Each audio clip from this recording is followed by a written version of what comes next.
ಅಕ್ರಮ ಮದ್ಯ ಮಾರಾಟಕ್ಕೆ ಕಡಿವಾಣ ಹಾಕುವಂತೆ ಮಹಿಳೆಯರು ಅಬಕಾರಿ ಇಲಾಖೆಗೆ ದೂರು ನೀಡಿದ ಬೆನ್ನಲ್ಲೇ ಕುಡಿಯುವ ನೀರಿಗೆ ಅಡ್ಡಿಪಡಿಸಿರುವುದು ಬೆಳಕಿಗೆ ಬಂದಿದೆ. ಹೌದು, ಇದು ಚಳ್ಳಕೆರೆ ತಾಲೂಕಿನ ಪರಶುರಾಂಪುರ ಹೋಬಳಿ ವ್ಯಾಪ್ತಿಯ ಶಿರಾದಕಪ್ಪಲೆ ಸೇರಿದಂತೆ ವಿವಿಧ ಗ್ರಾಮದ ಮಹಿಳೆಯರು ಅಕ್ರಮ ಮದ್ಯ ಮಾರಾಟಕ್ಕೆ ಕಡಿವಾಣ ಹಾಕುವಂತೆ ಅಬಕಾರಿ ಇಲಾಖೆ ಹಾಗೂ ತಾಲೂಕು ಕಚೇರಿಗೆ ಮನವಿ ನೀಡಿದರು. ದೂರು ನೀಡಿದ್ದಾರೆ ಎಂದು ಕೋಪಗೊಂಡ ವ್ಯಕ್ತಿಯೊಬ್ಬ ಕುಡಿಯುವ ನೀರಿನ ಕಿರು ನೀರು ಸರಬರಾಜು ಟ್ಯಾಂಕಿಗೆ ಬೇಲಿ ಹಾಕಿ ಕುಡಿಯುವ ನೀರಿಗೆ ಅಡ್ಡಿಪಡಿಸಿರುವುದು ನಿವಾಸಿಗಳ ಆಕ್ರೋಶಕ್ಕೆ ಗುರಿಯಾಗಿದ್ದು ಮಹಿಳೆಯರು ಖಾಲಿ ಕೊಡಗಳೊಂದಿಗೆ ಪ್ರತಿಭಟನೆ ಮುಂದುವರೆಸಿದ್ದಾರೆ. ಬೇರೆ ಜಮೀನಿದ್ದ ನೀರು ತಗೊಂಬತ್ತೀವಿ, 3 ದಿವಸ ನೀರಿಲ್ಲ, ಕೂಲಿ ಹೋಗಾರನ ಮನೆ ತಗ ನೀರಿಗೋಸ್ಕರನ ಮನೆ ಎಲ್ಲರೂ ಮಾತಾಡ್ಬೋದು.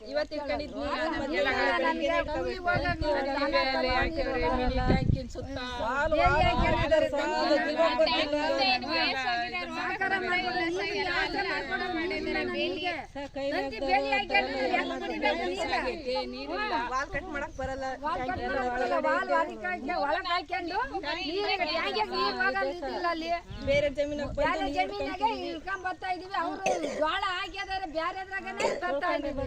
ಅವರು ಬೈತಾರೆ, 3 ದಿನಕ್ಕೊಂದ್ಸಲ ಬರೀ ಇದೇ ಆಗುತ್ತೆ. ನೀರಿನ ಬಹಳ ಪ್ರಾಬ್ಲಮ್. ಅವರು ಬರ್ಬೇಡ್ರಿ ಅಂತಾರೆ. ಎಲ್ಲಿಗೆ ಹೋಗ್ಬೇಕು ಹೇಳಿ? ಅವರು ಹೊಲಕ್ಕೆ ನೀರು ಆಗ್ಬೇಕಲ್ಲ.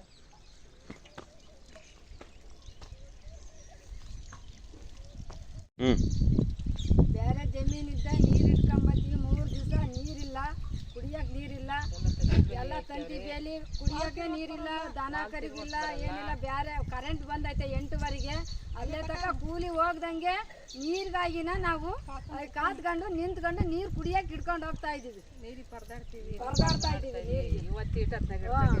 ನಾಳೆ ಈಟತ್ತಿನ ತನಕ ಇಲ್ಲ. ಯಾಕೆ ಹಿಂಗಾಯ್ತು? ಮಾಡಿದ್ದಾರೆ, ಅದಕ್ಕೆ ಆಗೈತೆ. ವಾಲ್ ತಿರುಗಕ್ ಬರಲ್ಲ.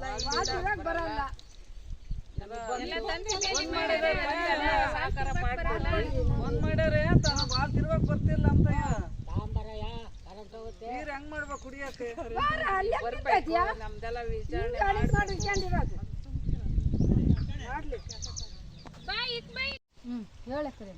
ಕುಡಿಯೋ ನೀರಿಗೆ ಭಾಳ ತೊಂದರೆ ಆಗ್ತೈತೆ. ತಂತಿ ಬೇಲಿ ಹಾಕಿ ವಾಲೆಲ್ಲ ಒಳಗೆ ಹಾಕೊಂಡು ವಾಲ್ ಕಟ್ ಮಾಡಕ್ ಬರಲ್ಲ, ಟ್ಯಾಂಕಿ ನೀರು ಬಿಡಕ್ ಬರಲ್ಲ. 3 ದಿನಕ್ಕೊಂದ್ಸಲ ಬರೀ ಇದೆ ತೊಂದರೆ ಆಗ್ತೈತೆ ಸರ್.